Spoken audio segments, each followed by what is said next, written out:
All right, hello everyone, and welcome to episode five of Hellish Brain Activity. Today we are talking about Garden of Words once again. This time we're doing chapters 3 and 4. We're only going to be doing this in two chapter chunks. Um, oh, Robert, or sorry, I'm your host Emilio, obviously, and then these are your two co-hosts, Robert and Fiora. Say hello. Fuck that. Hello, You tried to Erin's steal late, my I'm identity. afraid. Yes, Erin is unfortunately with family, and it's unfortunate because we would rather her be here. Fuck her family. Who cares about those guys? She may be joining us later, but that is to be seen. She might not. We did delay a little bit to give her more time to be able to join us, but it might not happen. But yeah, so Robert, do you want to go ahead and like summarize these two chapters of Garden of Words that we read? Yeah. So this so the third chapter centers around Taco's brother, who is um I forgot how much older he is than him, or if it's said, but he has a day job at the office. He's doing some kind of marketing thing, and well, it starts off with him and his girlfriend at a restaurant, and he's jealous that Like his girlfriend gets his girlfriend Rika, and she's jealous that Rika um has a life. has a life that she can do what she wants. Um and maybe he was a little salty about like feeling obligated to treat her, but I wasn't entirely sure about that. Um Yeah, the way I read that is that like it's not something that really bothers him, but it was something he could use as ammunition while he was angry. sure, yeah. Anyway, go on. And yeah, he goes back home. His mom is there, and they talk, and he mentions that he's gonna move out with his girlfriend, and he mentions that living with his mom is kind of pathetic, and his mom gets mad at that, um, and says she's gonna live with her boyfriend, who's like 12 years younger than her. Um, Let me get the book actually. Give me a second. Yeah, I'll just summarize 4 real quick. And then yeah, chapter 4 we're back on Takao and it's about like Wait, um I wasn't done yet. oh my bad. I thought you only wanted to do 3. My bad. Go on. Well, no, I wasn't done with three though, Oh, shit. Okay, because my bad. that's only like the first half of the thing. But like but like the next day he like discovers that the company that I was trying to market to chose a different company instead, and that he's like suffering in the whatever hierarchy they have in the company because he's bad at marketing. Um, and so he feels really shit about that and how well no, he's struggling with his job while everybody else around him gets to do what they want. Yeah. Um, but he what else? I mean, I think for a summary of chapter 3, that's pretty good. We can go into like the That's finer true. details Mm, later. yeah.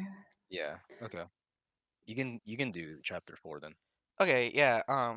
So chapter 4, we're back to focusing on Takao, and he's like, he, we learn that he has like a job, and so he's hanging out with one of his coworkers who's like this really interesting Chinese dude.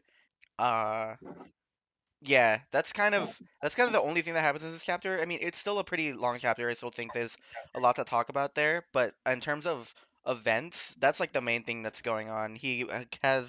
We learn about his job and this coworker, and then he goes to dinner with the coworker and the coworker's girlfriend. Mm. So yeah, that's a summary of the two chapters. So for like chapter 3, was there any general things you guys wanted to say about it to start with? Mm. Um, it's definitely very interesting to start switching perspectives from the main characters. Um, and it's more so for me because with the movie they never go that much into depth in the brother that much. Mm-hmm. Um, and it seems like it's gonna have like this um overarching arc of like people who are kind of struggling in their positions, I guess. Yeah. Yeah, I was my main thought about chapter 3 is that like I'm glad we see that the brother, which I wasn't clear, is his name Shota or Sho? Uh, I think Joe is Shota. like his nickname, Yeah, but he's yeah. often called Sho throughout the novel, but it is mentioned that she is Shota. So he is Shota. Oh, okay. Yeah, so I thought it was nice to see like that Shota is a good person, I guess. Because like of what we've seen of Takao's family so far, I would not call the mother that. And especially after these chapters, not gonna lie, uh yeah, like it really did not sit right with me that she just left and then like left a note and was like, "Oh, don't come looking for me." It's like that's not what a good mother does. I don't think that's what a good person does to like anyone. Kind of fucked up, in my opinion. But it was Mm, nice to see that like Shota genuinely does like care for Takao and because like he mentions towards the end of it, he's like, "Yeah, me and my brother, we don't like really talk much, but any girl would be lucky to have him. He's a great kid, stuff like that." And I thought that mm, was really sweet. So yeah, I guess going through the chapter in more detail now. I feel like we get the impression that like Shota is also feels generally kind of like alienated, but just not to the same degree or in the same way as Takao does. Did you guys also think that? mm. Yeah, I mean, I still think Shota is honestly just as alienated. It's just that Shota's mostly working within what seems to be a pretty high pressure position, and he's like really slipping badly, Right. and that's getting to him a lot. So mm, then again, he copes with it with copious amounts of drinking, and it just again, like with Takao, it messes with his mind. Yeah. Robert, what were you gonna say?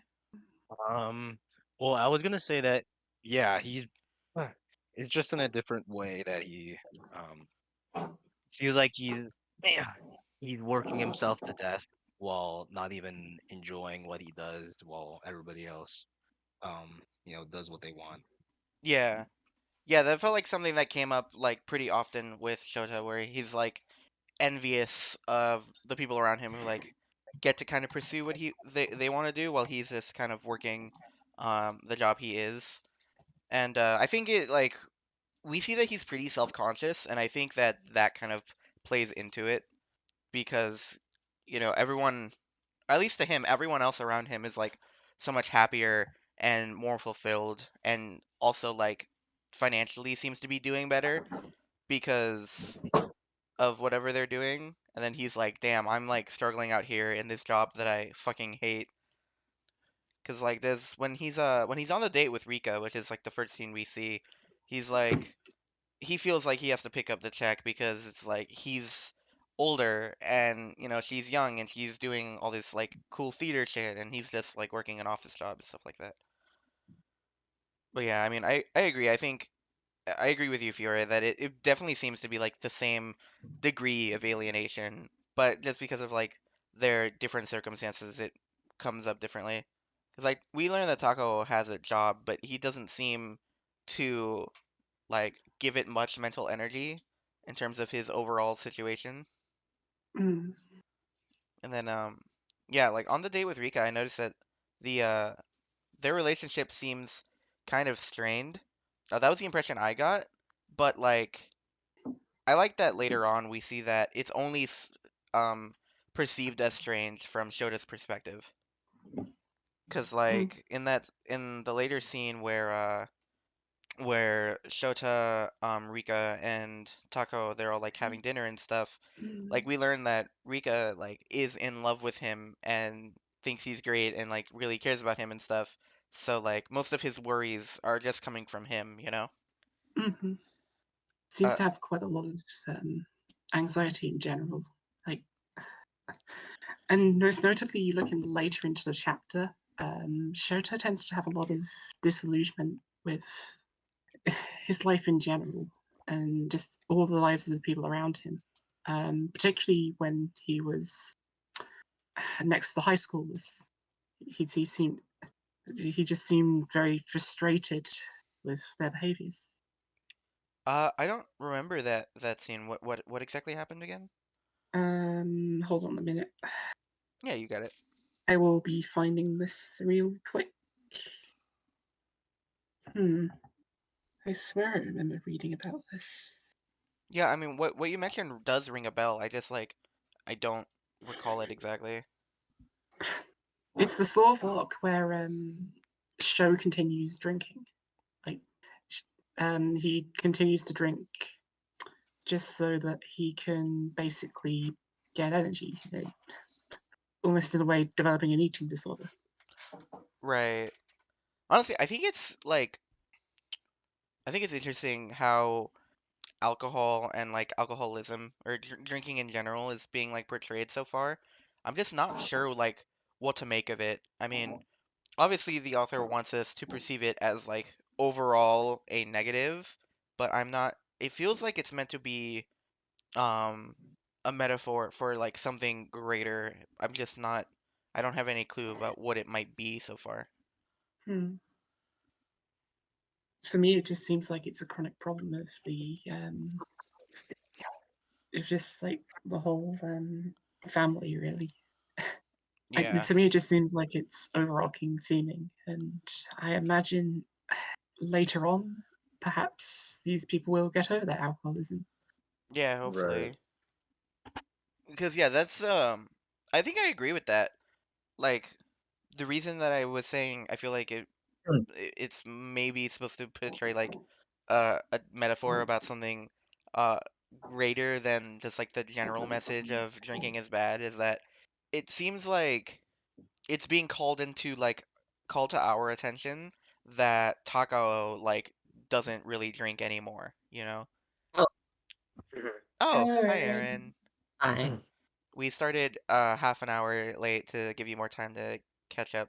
Glad you were able to make Thank it. you. Yeah. Mhm.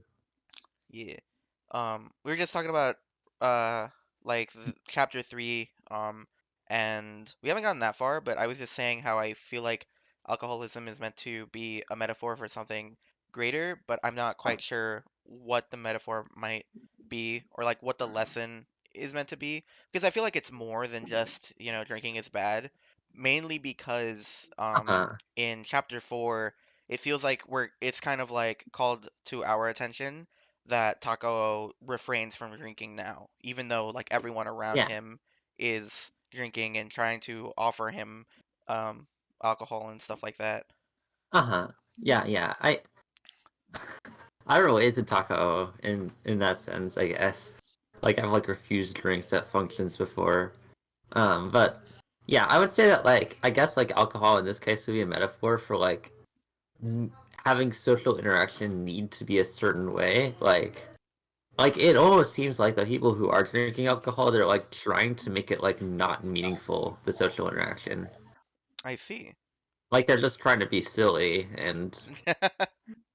Right. and I mean I respect being silly, but um, I think that's a really interesting perspective, but I wonder, um, so then what do you think about the fact that like I think a lot of like more emotional slash vulnerable moments we've seen so far have been in part due to alcohol. Like, how does that fit into your perspective here?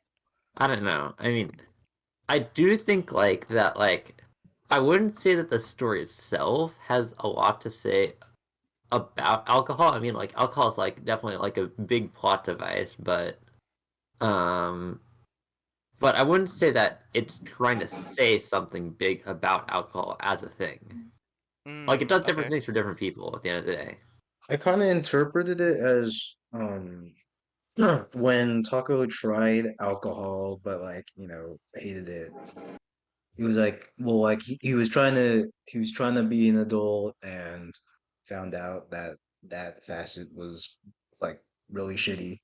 Mhm. Um, but like if he was, well, he's like underdeveloped, I guess. So like Mhm. he had to reject the alcohol instead of um just continuing to drink. Mhm. Right. That makes sense. Yeah, I was just um fuck, what was I gonna say? Oh yeah, no, like I agree with all that. The specific event that I was thinking of in terms of like vulnerable moments happening in part due to alcohol is both the get together or the dinner that Rika, Shota, and Takao have in chapter 3, and then Mhm. the get together that Takao has with Zhao Feng, I think is how you pronounce his name. And Yeah. I forgot the Like girlfriend's name. I Hold don't on. know. She's Yoko. Yeah, Yoko. Because like in the first one, we that's where we learn that like Rika is in love with Shota, and so like most of his insecurities about their relationship, at least from her end, he doesn't Mhm. need to like worry about them because she really does like him and really does care for him and all of that. Um, Uh-huh. and that comes Mm. about because like she was drinking and like at the time Shota, whose perspective we hear it from, he's like falling asleep at the table because of how much he's drunk and stuff. And Yeah. then in the next chapter with Zhao Feng and Yooko, it's like she's I don't know.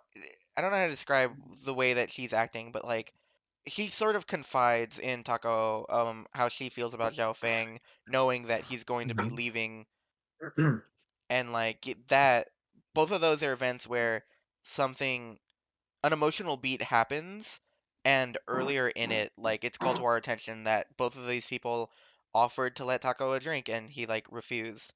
And so to me I guess to me it's like it seems like that's the kind of thing where in other stories maybe I'm used to that being something that like oh that's something we're supposed to take note of and like later on in the context of the whole story you'll be Mhm. like oh alcohol was metaphor for like XYZ. I think Robert's probably on the right track that it's like meant to symbolize part of adulthood. Maybe the greater Uh-huh. picture is that like you don't Mm. have to accept all of the typical facets of adulthood to be an adult. I don't know. I actually really like that take. Yeah, no, I think it's a really good one. I didn't think about it that way before because I don't I keep kind of forgetting that like that's part of what Tako's arc is supposed to be right now. Like he's trying to grow up. In a way that works for him. Yeah. And then let me see what happens. So we talked about the Oh yeah, and I was gonna say about like the about the scene, the date scene between Rika and Shota. I kind of related Mhm. to his like frustration or I don't even know what the right like emotional term would be, but the way that he felt when it was like um how he felt when Rika would talk about parts of her life that he doesn't really have like much to say about because that's a part of Mhm. her life that he doesn't have anything to do with. Like I related to Mhm. the frustration of dealing with that because like in the past when I've really like been romantically interested in someone or even if they were just like a particularly close friend, it would kind of suck if like there were parts of their life that not only was I like not a part of, but like was so completely separated from that there was like nothing I could say about it, you know? Mhm. Because it's like I don't know how to show that I'm excited that you're excited about this, and I don't want them to think like I'm disinterested because I'm not adding anything when it's just like I don't even know what I could add about it, you know? Yeah. Right. So I related to that. And then I was also thinking that being awful at relationships must run in the family for them, because Yeah, that's a hard thing to say. I mean, it's clear that the mom isn't great at least to me. And then, um, from the perspective that we're given in like the first half of chapter 3, I think we're also kind of shown that Shota isn't the greatest at it. Um, at least he's a pretty unreliable narrator because of like his anxieties and stuff. Because Mhm. like we learn in the second half that he has to be doing something right because Rika's in love with him, but Yeah. he's still like so stressed and stuff that it kind of comes off that he's bad at things. And then Mhm. Taco had that idiot ball moment in the last two chapters, so I don't even Yeah. need to go into that. Yeah. And then there's this one line that really reminded me of you, Robert. Showed us like talking about the play that he went to go see, and he's like, actually, to be honest, it was so boring it almost killed me. The plot was something like Lost Generation era high school students barricade themselves in a classroom because society is unfair, and I was genuinely surprised that such a tedious story even existed. Incredible. Incredible. Like Some just really phenomenal stuff. just the way that he worded it, like, oh, it was so boring, it almost killed me. That reminded me of you. Actually, in general, the way that like Shota talks, it reminds me a lot of like you guys and other friends I know. It feels like Hmm. of the characters so far, he talks the most like a human being that I would actually have met before, compared to like Yukino and Takao, who both kind of have this book character sense around them in the way that they talk. Mm. I don't even know how to Hmm. like describe that well, but yeah, it's like sometimes I'll read a character and it's like the way that they talk never feels disconnected from the fact that they are a character. But for Shota so far, it's been like he feels more like I'm reading messages that you guys might send when you're talking about stuff. Hmm. That makes sense. Yeah. And then for you, Aaron, Shota talks about being tired of like social pressure to be mature and Hmm. social pressure to be like understanding. That reminded me of you and your own frustrations that you talk about sometimes. Yeah. Yeah. Like I don't know. I mean, like I never feel like being able to communicate this like effectively with people, but yeah. I act very immature sometimes. Um, I say silly things, Yeah, that's and it's good to know that like reading this, like he really is just like me for real, for real. I think that the fucking him being tired of that pressure is like the main thing to take away from his character in this chapter, at least Hmm. to me, because like he talks about a lot about like his job and it sucking and stuff, and then he Hmm. he is also doing some things that seem to be like succumbing to that pressure, because like when he talks to his mom about moving out, he's like, yeah, me and Rika haven't even talked about that for like a couple of weeks, and I'm Hmm. not even sure if it's still happening. And then the next time he brings it up, it's to Takao, and he's like, "Yeah, I'm moving out at the end of August." And he's like, "I still have not talked to Rika about this. I don't even know why I said August." That reminded me of you because you lie a lot. I can't believe you said that. It's so real, so real. I do not lie like this. Okay. I what? Don't say okay like I'm lying. E- Evil maxing intrusive thoughts one. Whenever I quote unquote lie, it's dumb shit, and then I immediately tell you that I'm lying because it's like a joke. It's Right. not malicious lying, which I guess this isn't either, but he's also just like, Yeah. it's not the same though, because he's like just saying shit and then being like, yeah, I have to follow through on this now because I just said that. Yeah, I mean, I don't know how to interpret this lie other than evil maxing intrusive thoughts one. What's evil about it? Like, like I don't know. He's just saying evil things to be evil. He's just lying just for the sake of lying. I'm going to move out at the end of August is evil? Yeah, If he's you saying are womp going to move womp in out at the his end of head. August, then yes, it is. How is that evil? Because Aaron said so. That's all. Yeah, I am the arbiter of Because morality. Ignore the fact I don't believe lying in is a morality. sin. Lying is a sin. Based. Keep yourself safe. You can't say that. Demonetize. We're not monetized. We have 2 subscribers, and one of them is me. Which one of you is the other? What? I think I might be subscribed to it. I don't know. Also, low key, Why do we establish this? it might be YouTube just lying because it said 0 and then I subscribed and it said 2 and I'm like, okay, buddy. You're a big guy. I'm not subscribed. Wow. We have a Typical. fan. Let's go. But yeah. Anyway, point was that I think that was him. Like he feels like he needs to move out, and like he mentions to his mom, like living with your mom is kind of pathetic. Even though she has a good point. Like he's paying bills, he's working. Not. I don't see what the pathetic part of that really is, except for societally, typically you're not supposed to still be living with your parents after a certain age. The pathetic part is his mom. True. I don't. I hate the mom now. By the way, I don't know if I said that. I feel I like the think you mum's did. meant to be hated. Like this Yeah. is intentional.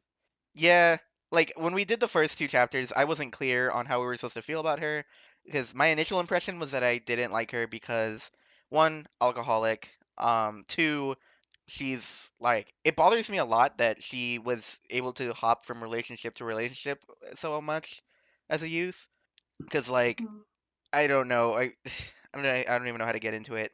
It's like you should have at least a decent emotional foundation, like connection with whoever you're getting with, and she would dump guys and go with another one because she found out that the other guy was interested in her, despite her not even like thinking about that guy beforehand. Mm-hmm. So that doesn't sit right with me at all. And then we were kind of hinted that that's why she and Tako's father are getting divorced, like which we're still not completely clear on, but that's kind of what we were supposed to infer, I think. And Mm-hmm. then in this chapter, she hears that her son is moving away, and she's like, "Oh yeah, well I'll just move away." And it's like you have a whole other fucking kid that you're supposed to be taking care of. What is wrong Yeah. with you? So yeah, big hater for the mother right now. I don't hate her. I just feel like she's got like a lot on her plate, and like I just want to see how she develops as a character once she doesn't have a lot on her plate, which it seems like she will not have once Showa moves out. I don't know. I mean, I mean, like as a mom, she's like not very good, obviously, but like as a person, and well, I was gonna say, I don't. Why do you she's think we're gonna? struggling Why do you think we're gonna see more of her? Because because we're gonna see more of Takao. okay, but she moved out. Wait, hold on. Is he living on his own Yeah, now? yeah. In Oh, chapter damn. in Okay. chapter four, in chapter four, they Yeah. say that she moved out and she left a letter saying to not come look for her. Oh, damn. That was Yeah. the main thing. I guess I didn't mention it. My bad. That was the main thing that made me decide I really don't like this character. Because, like, that's not Mm-hmm. something you do, like, mother or not, I think. Mm-hmm. You don't abandon people and tell them to not come looking for you because you're not coming back or whatever. And it's and then it's worse because she is a mother and she has a Mm-hmm. child that is a child still. Like, Mm-hmm. sure, he's not like 7 years old, but he's not Shota. He's not someone who's a full-time job and can apparently afford to live not only on his own, but to afford like a place for that's meant for two people. Yeah. Yeah. So yeah, I don't think I would be surprised if we see like more of her in terms of like substantial appearances, ones that provoke development.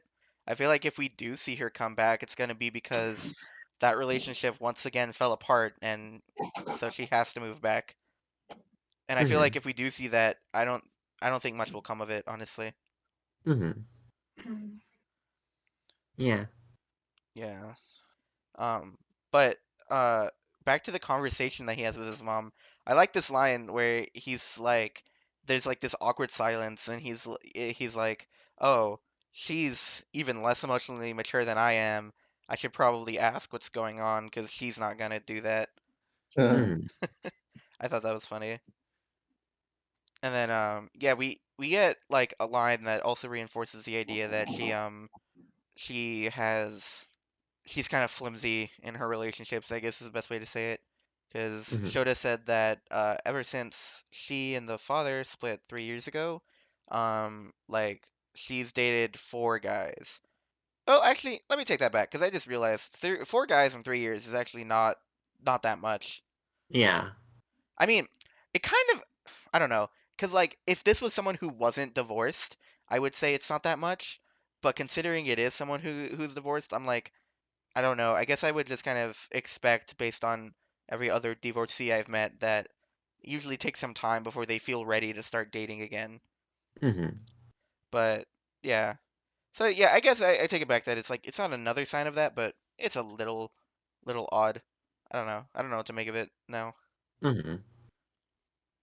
Personally, like the main thing I have to say about these like this section is, um, I really like seeing like Takao looked at through like different perspectives. Like we get to see how he sees himself versus how everyone else sees him. Yeah, that's true. I like that too. I was Like, sorry, go on. and also just like how he like in the first chapter, like when he was talking, we got the impression of like he hates everything pretty much. Ah, I'm so mad, I'm angry all the time, you know. Yeah. But like we get to see like a more like average and well-rounded like impression of him Yeah. and like yeah how he is, you know. Yeah. Not like that. Yeah, Like I mentioned to the others earlier that I really like how in chapter 3 we see that Shota is like a good person and a good brother. Um, and specifically in relation to like the last couple paragraphs where he's like, Takao is a great kid. Any girl would be lucky to have him, and stuff like that. mhm, Because he feels that way even despite the fact that like he doesn't really know his brother by his own admission. yeah. And I thought that was great. And then yeah, or I guess we don't really get that much of that in chapter 4, but we get a good amount of it in chapter 3. I really liked that like Taco and Rika get along like immediately. Hmm. I thought that was I thought that was cool. Yeah, that was fun. They're hitting it off.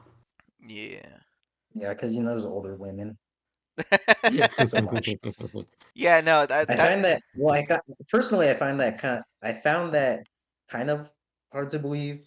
Like, just because you met another older person in your life, does that mean that you can just vibe with all the older women? Does he even have a good relationship with? It's because he lacked maternal attention as a child.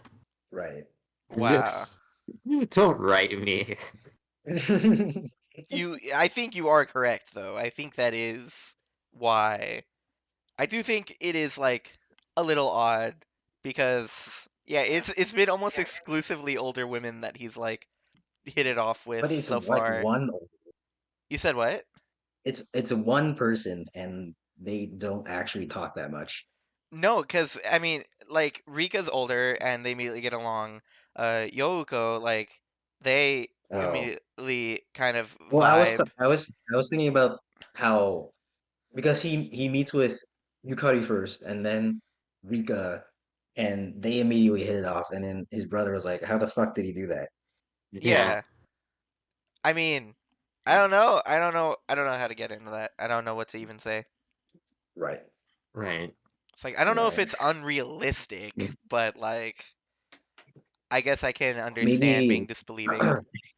yeah. Oh, No, what were we gonna say? well, I was gonna think like what Shota is thinking is like maybe not correct that like you need to talk with older women to vibe with all older women, but Oh, I mean, I don't see what's the getting fault more in that logic. yeah. I mean, that makes sense to me. It's like if I only ever talked to people my age, I imagine I would not enjoy or be good at talking to people who are not my age. Hmm. But yeah. What was I gonna say? It's just that like I wouldn't say that Yukari uh Who the fuck is embodied the Yukari? average older woman. It means you know. Oh, okay. Her name is Yukino Yukari. Oh, That's really her So last. Oh my god. I can't believe this. Toho is what? I everywhere. can't believe this. Toho is everywhere. Right. Don't write me. I'm pretty sure Zhao Feng's girlfriend is also a Toho. Yoko? I don't know. I think so. I don't remember exactly. It seems familiar. There's Yomu, Oh yeah, but she's that's what I'm different. thinking of. Yeah. I put here that I thought Shota's jealousy of others for the things they have aside from survival was interesting, which we Hmm. kind of touched on. But Aaron, you were not here for that. What is your perspective? Like how you're just like, ah, Rika's so cool, but I'm not as cool as that. Yeah. I think you should take estrogen. What? Yep. Recommended. You think Shota should take estrogen? Yes. I see. I feel like I should be more surprised. Hmm. I mean, I kind of don't see it honestly. What dysphoria does this man have? True. Yeah, I'm just trolling. He's just insecure. Yeah, like he needs to learn to like be cool, I guess, Yeah, he has to go and take cool stop caring about classes. his job or whatever. Yeah, fuck that job. You know, like the job's like very abusive, of course. Yeah, as jobs are. Yeah.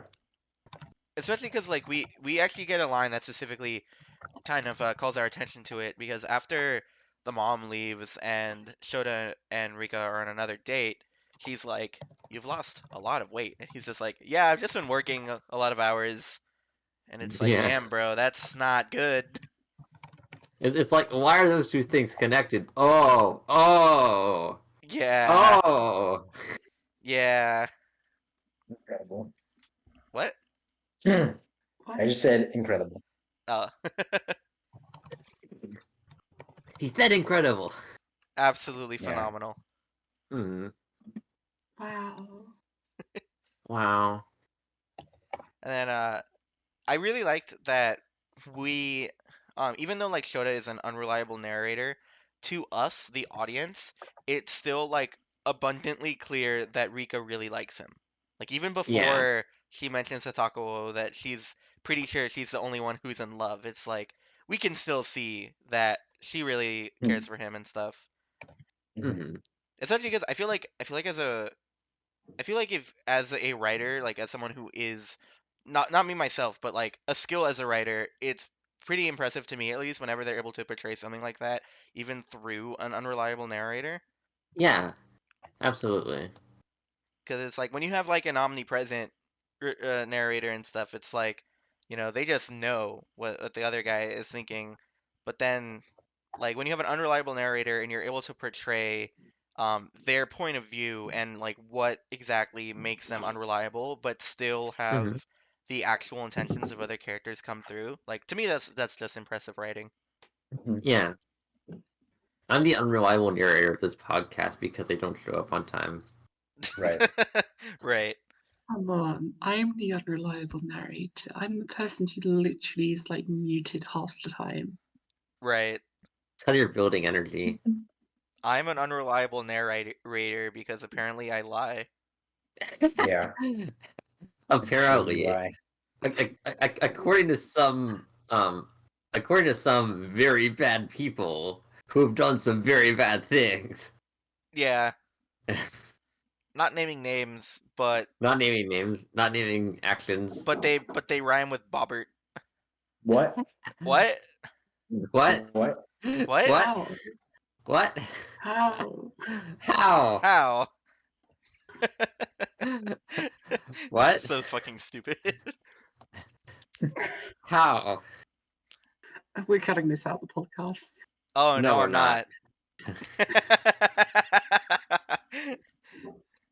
not. But yeah, I hope I like Rika as a character. I hope we see more of her interacting with Takao. I thought their interactions were very cute. So yeah, I hope we see more of that. But I think that for me that about sums up my thoughts on chapter 3. Because we end on like them moving in and then shows like any girl would be lucky to have Takao. He's a great kid, and I was like, that's sweet. That's awesome. Yeah. Yeah. Yeah, he's a cool dude. Yeah. I want to see how he's portrayed in the movie now. The more I read the book, the more excited I get about the movie. Yeah. We talked about it that we could do that for like the IRL episode, right? Yeah. Yeah, Yeah, it does awesome. seem like something that could work out. You know what we should do? We should we should like actually I realize this sounds awful, but I'm gonna say the idea anyway. We should like watch it and then pause every time we want to say something, and then just the podcast is just every time we want to say stuff. What the hell? So like 15 minutes will pass and I'll see a scene and I'll be like, okay, pause, and I'm like, that was a cool scene, and just do that Wow, until the that's movie's crazy. over. Wow, that's crazy. Mhm. Crazy analysis going on here. I'm sorry, I'm not contributing much. You're fine. Since we're only halfway through, we have not started talking about chapter 4. So yeah, I guess does anyone have any like initial things they want to say about chapter 4? Um, Yukino is hilarious. That is true. That is Oh true. yeah. Also, um, when Takao says she's like a snow woman, I don't think this like really like got through in the translation. But Takao is referring to the Japanese legend Yuki-onna. Frostlass. Yeah, Frostlass. No Oh, way. I did not pick up on that. Hmm. That's cool. Sorry, I interrupted you. Go on. But yeah, like um, she is like I'm looking at the Wikipedia page right now. She's like depicted in various ways. Sometimes she like steals people's vitality. Sometimes she just like disappears. Do you think Um, vitality is like a metaphor for semen? I think you should kill yourself. My bad. My bad for asking. I was I just think wondering. I think Frostlass with Giga Drain is a VH reference. Shut the fuck up. Because- Okay, so I get to kill yourself, what does but that he even doesn't. mean? I gotta kill yourself. Yes, you gotta kill yourself. Kill yourself. But he doesn't. Did you not hear what he just said? I think that's worse. It is bad, but it's No, you know what tolerable. happens in the IRL episode? We all just kill each other. Yeah, The end of exactly. HBA. It's just like 15 minutes of live murder. Where can we Right. Rumble. post that? I know some sites. Rumble. What do you mean you Live. know some sites? We just post this on live. Exactly. Okay. All right. Anyway, Yukino is hilarious. I thought it was fucking. I love the scene um, where she and Taco are eating, and she like takes something, and he's like, "Oh yeah, well I'll just have a bite of your thing," and then she's like, "No wait, I'm bad at," and then he takes a bite, and it has fucking eggshells in it, and she's like, "I'm not good at cooking." I thought that was fucking hilarious. You know, Yeah. they do that in the post-credit scene in Toho 8. What? Yeah, they just take each other's food. It's amazing. What the fuck? Okay. I don't know if it's like a thing. Uh, so yeah, I put here that like the first Tako Yukino interaction in chapter 4 was kind of odd, but I don't remember what actually happens in that interaction. I should have put more detailed notes about that.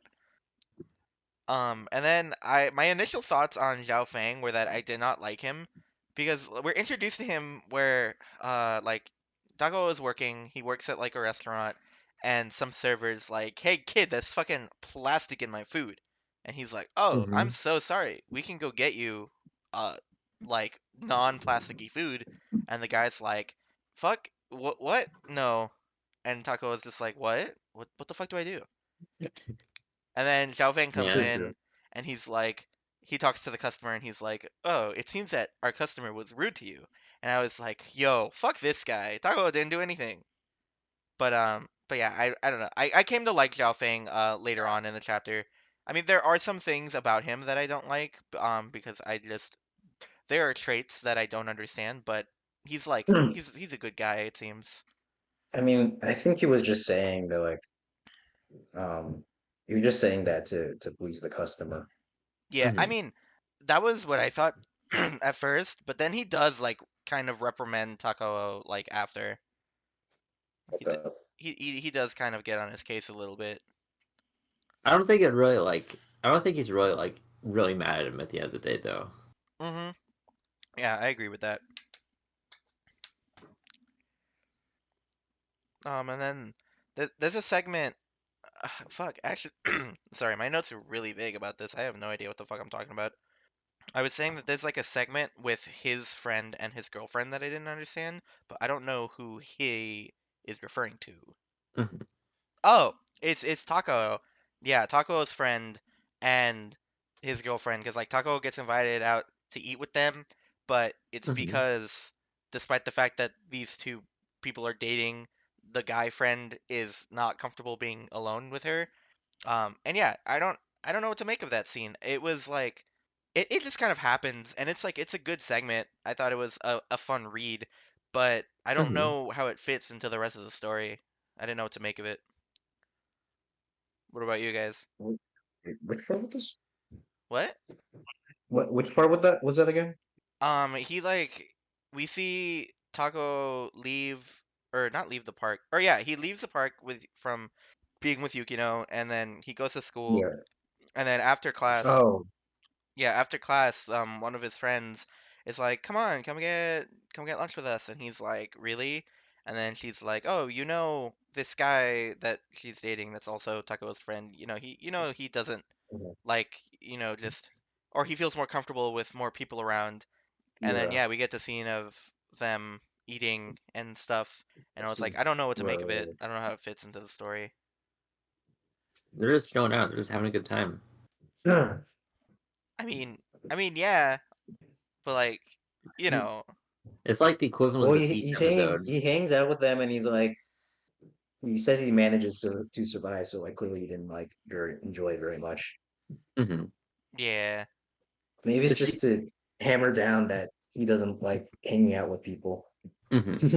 At the very least, people his own age. I feel like every time we've seen him hang out with someone who was older than him, he has felt differently. Oh, that's true. Hmm.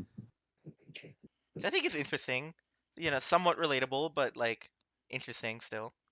Hmm. 'Cause I don't know, I'm the youngest one here. Like that should say Yeah. enough. Yeah.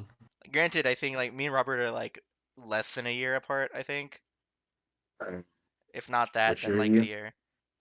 2004. Oh, 2002. Oh, Yeah. never mind. You're like a year and 4 months apart, I want to say. Right. Yeah, and then you and Fiora are both like 3 years older than me, if I remember right. Not, no, we're like, I thought we were like 2 years Two. Oh older-ish. yeah, two sounds right. Yeah, because we're 22, Mm. Right. I and don't know yeah, why I thought. Fiora's a month younger than me. Oh, I don't know why I thought Fiora was older than you. I have no idea. Oh, you know what? And very slightly younger for the record. I'm probably Hmm. mixing up your age with the other Brit. Oh yeah, him. Ah, This is the first time I've referenced him on the podcast. Should we say his name? It'd be kind of funny to not. The other Brit. The other Brit. And then let me see what happens after that. I think we get another scene of Tako and Yukino in the park. I thought it was Yeah. I thought it was really funny that Tako is happy about being taller than Yukino by like a couple inches. It's very much that like Yeah. adolescent pride of just being taller than the woman you're interested in, I guess. Yeah, it's awesome. And then I put here that I can't help but see the way that Tako and Yukino are developing as slightly romantic, mainly Uh-huh. because of the line where he says that he prays for rain now. And I feel vindicated that I was correct about that in part later on in the chapter.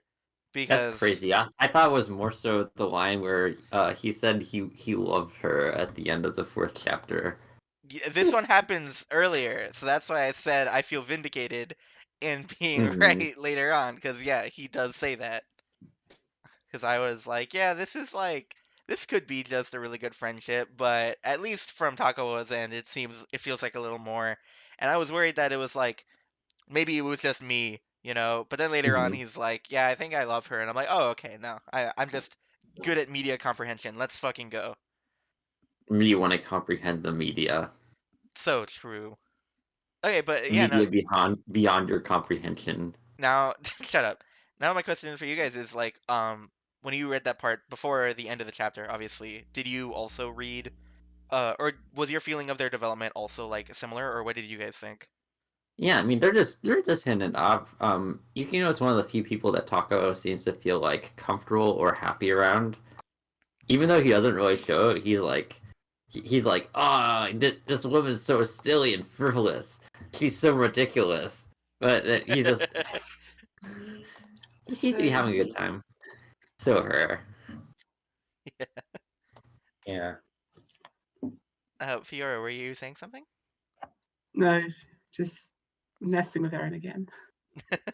Yeah. Right. Expressing her own silliness. I think yeah no I think you touched on something that's also pretty interesting that he he keeps being like God she's so frustrating but like he likes her Yeah. and stuff and it also comes up later when Yoko like asks him oh is there a girl you like and he's like I think so and she's like oh tell me about her and then I have the quote here let me pull the whole thing. Yeah, that quote is one of my favorite in the whole book. Yeah, it says Taco thinks for a little, and then says she's really bad at eating things. The fillings in her Yeah. sandwiches fall out. She's lousy at using chopsticks. I've seen her drool for a second when she put a pickled plum in her mouth, and she eats chocolate with her beer.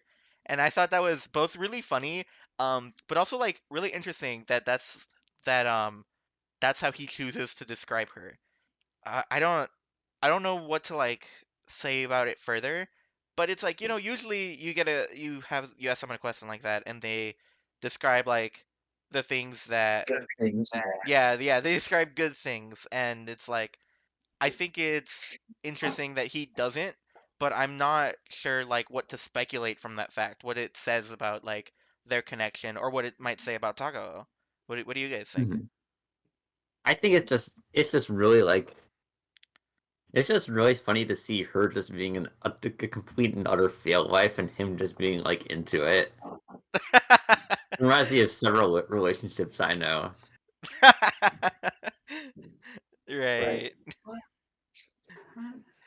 What Y- about you, Yes. Robert and Fiora? What do you guys think of it? I mean, any Um. specific thoughts on like the language used to describe this girl? Yes. The only thing that I really think of is just autism. Literally the first thing that comes to my mind. Who? I'm sorry, I missed that. Autism. Oh, You know the girl who'd been completely unable to use chopsticks and also ate chocolate with her beer. I'm so confused. I feel like I missed a full sentence that you said, and now I'm like lost. Um. I don't know. It seems endearing to me. Like it's someone who is very clumsy. I guess I don't know. Yeah. Yeah, you're actually so right because when he was describing that, I was like, those are probably not what I would say in response to a question if I was asked about someone I was romantically interested in, but they would definitely be things that I would think about that are like endearing about a person, you know? Hmm. I wonder what I wonder why those things are endearing to us. Huh. They're people just being vulnerable and like and just not and just owning it. Yeah. Yeah, that's a really good way to put it. Like they're still managing to like be a person. Yeah. Um, okay, so brainstorming now, I'm like thinking maybe because yeah, I'm always whenever I'm reading these things, I'm always thinking like what is the author intending here? And maybe Hmm. with the way that Taco answers the question, it's meant to like show us like maybe the author feels that when you really do like a person and you're not just like um idolizing them, putting them on a pedestal or whatever, like these are the things that you find yourself really liking about them. Their Mhm. flaws, their weaknesses, even if they're like minor. So maybe that's the takeaway here. And then so after that scene in the park, we get Zhaofeng and Tako and Yoko all having dinner together. Um and I put in my notes that Tako is distracted by shoulders, which reminds us that this is a work of fiction. he just he likes the shoulders. Yeah, He's kind of real for that one. but I put it. I said that it reminds us that it's a work of fiction, like making a joke about like school dress codes and stuff. Oh. Yeah, it's like I don't know.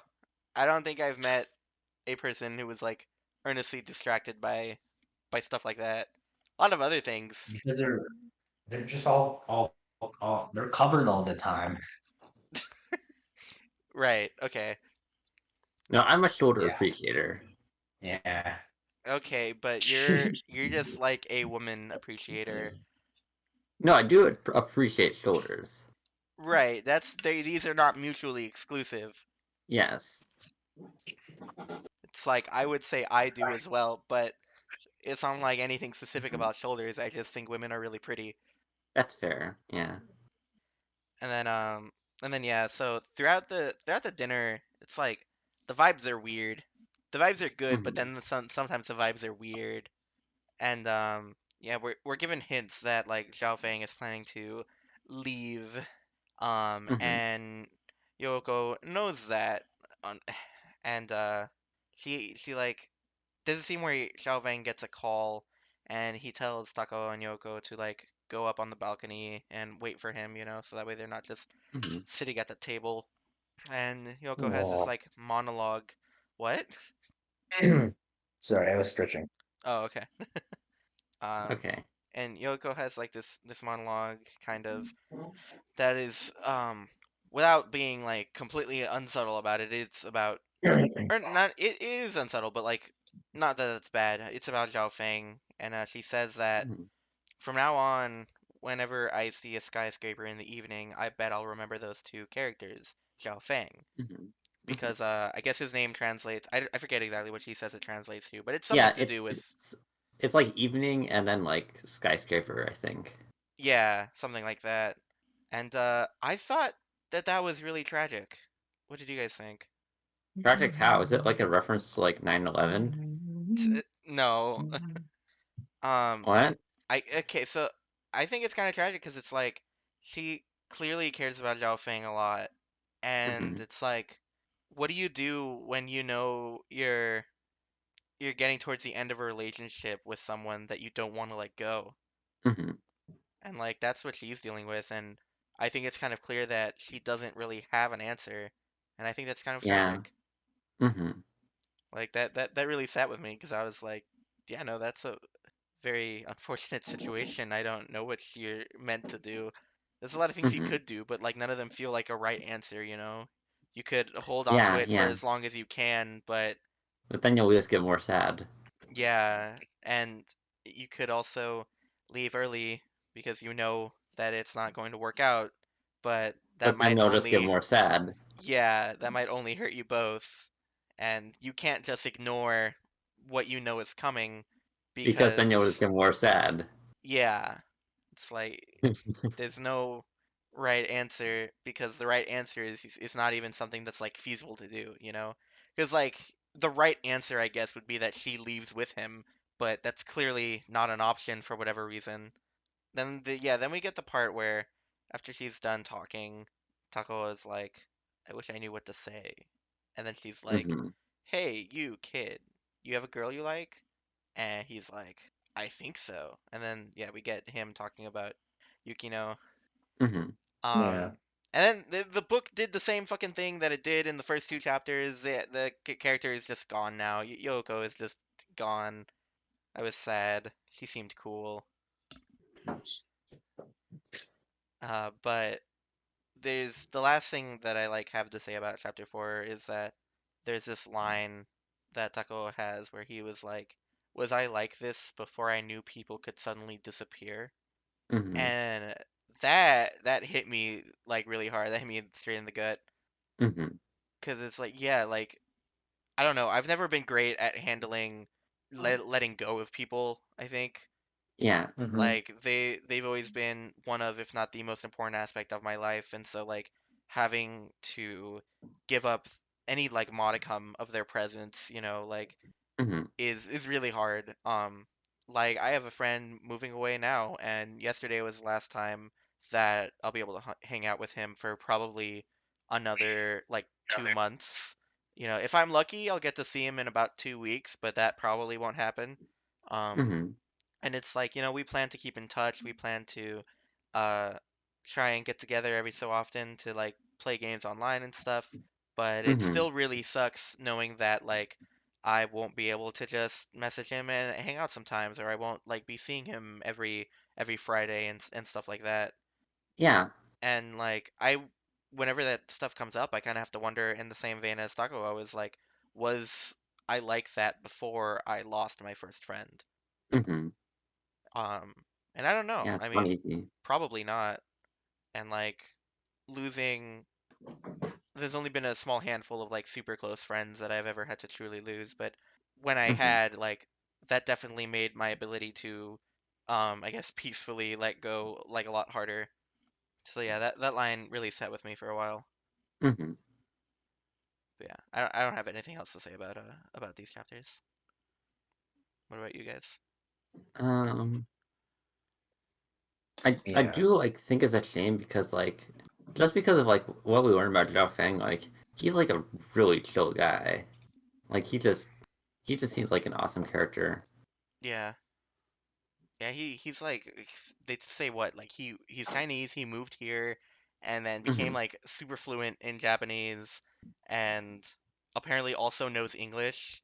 So he's just been able to like be in Japan and study and work super easily and he's got his shit together. Mm-hmm. He's a cool dude. Yeah, yeah, exactly. Robert, were you gonna say something? I was, but then I forgot what I was gonna say. Damn, you hate to hear it. Yeah. Oh yeah, I Yeah. remember what I was going to say. Me when someone close to me abandons me. Wow, this is just like Garden of Words.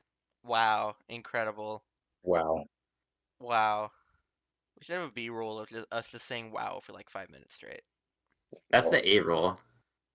What? Yeah, it's not the B rolls. That's the A roll. That's the prime footage. Okay, sure. I'm trying to think. How can I relate this to the other stuff we've done? If you were, can we get a wow? Wow.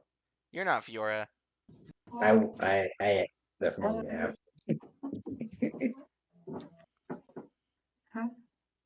Hmm. I don't know. I would say so far, unfortunately, yeah, I guess unfortunately a slight downside of Garden of Words being like first is that because we're still only doing like part twos now, it's hard to relate it Hmm. to like anything else that's happened because Mm. we haven't done much else in the other stuff. Hmm. Unfortunately, I yeah. thought the only thing that I could really connect was some things that happened in HPMR, Oh, really? What things? and it's just like I can barely really do that. Oh no, it was Lisa. Sorry, that was what I was comparing it to. Oh Right. really? You know, it's just I can't think of anything. Oh, we'll be able to think of stuff as we play part twos of the other stuff. Which, by the way, Mhm. I'm sitting right now being done with everything except HPMOR. So Hmm. I don't have things to do except Feel read issue. for the We don't even week. have the. We don't even have the segment yet. What do you mean? I gave you guys the HPMOR segment forever ago. Okay. Nah. It's like Nuh-uh. chapters 7 through 12, isn't it? Yeah, Okay, that's easy. I can do that. 7 through 12. It is Harry gets on the train and is the sorting when he arrives at Hogwarts. We stop right before his first day because his first day is extremely eventful. Hmm. And yeah, 30,000 words. The sorting hat is really funny.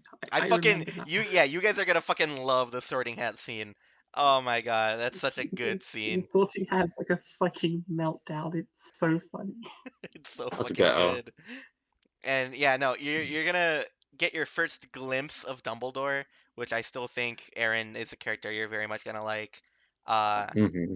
Unfortunately, we don't like have our first full conversation with him until the next chunk, but like you'll get a glimpse of him. You're gonna like him. Hmm. And then I think Fiora was gonna really like Hermione. Huh? Oh, yes. Hermione is just Hermione and basically sort of like the friend that Harry's the sort of autistic kid kind of needs. she's light side me. I mean, she doesn't lie. That's the joke here. Right. Right. Basically, you but better in a way. Yeah. Yeah, I'm excited. I'm You know, a excited for this one. certain person reminds me of this. Yeah. All right. Who's Well, that? sorry. Oh, you mean your friend? Yes, I do. Nice. The roles are swapped now. Yeah. All right. Well, then we'll wrap this up. Well, yeah, that's it for Garden of Words chapters 3 and 4. Bit of a Mhm. bit of a shorter episode, which I'm kind of surprised by. I had like more notes for this than chapters 1 and 2, but I guess for 1 and 2 it was like we were still being introduced to stuff. So in terms of Mm-hmm. stuff for discussion, I guess it was a lot more there. Um, thank you for joining us. We will be doing chapters 5 and 6 probably in like 2 weeks. Mhm. So probably on like the first. I still don't know when I'm gonna get this up. I have the crosscode episode finished. I just haven't made a thumbnail for it, so that's why it hasn't been uploaded yet. And then Mhm. I still have to finish editing the HPMR episode. So I am Mhm. somewhat behind, but I have a lot of free time this week because I don't need to play Lisa or crosscode, so I'll get that done. Um, Mm. and then yeah, next weekend we plan to record a double episode for both Lisa and Crosscode, so that way we can still do HPMOR that Sunday, because Basically, we're gonna otherwise, be gaming. yeah, Definitely basically, me when I game. so true. But yeah, it's like we could do HPMOR the weekend after, but I didn't want to do that because I really wanted us to get to these chapters. I think they're really great. I think they're really funny. Um, Mhm.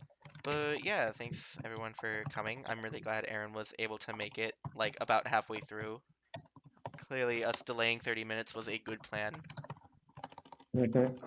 And yeah, we'll see you next time. I'm gonna